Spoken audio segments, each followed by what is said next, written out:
आता for example solid waste मॅनेजमेंटची team आहे केडीएमसीची, आणि सामान्य नागरिकाला पण दिसतं की अरे हे चुकीचं आहे, हे असं हे पडलंय.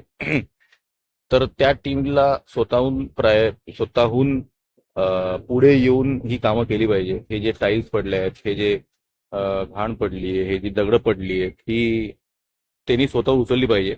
मान्य आहे, खूप कामं असतात, त्यावेळी तो ट्रक आला पाहिजे. म्हणजे हे डेब्रिज टाकणार कुठे, तो ट्रक पाहिजे, लेबर पाहिजे, पाऊस पडतोय, कधी कुठे झाड पडलंय, जे काही तर मान्य आहे मला. बट हे स्वतःच्या मनाला जर विचारलं की हा मी खरंच काम करतोय का, मला एवढा पगार मिळतोय, मी त्या पगाराशी चांगलं हे काम करतोय का, एवढा पगार मिळतोय. कारण आम्ही पण ऑफिसमध्ये कामं करतो, आमचा बॉस बोलला की दुसरी कामं करा, तर आम्ही पण करतो.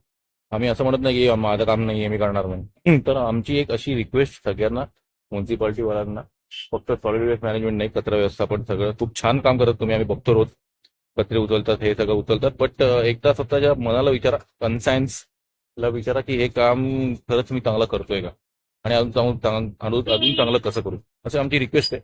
आपण सगळ्यांनी मिळून एकत्र येऊन डोंबिवलीला एक छान शहर बनवूया, ज्याला सगळे बघतील की हा जर व्हायचं ना डोंबिवलीसारखं होऊया पूर्ण भारतात. तर लेट्स सी. धन्यवाद. थँक्यू.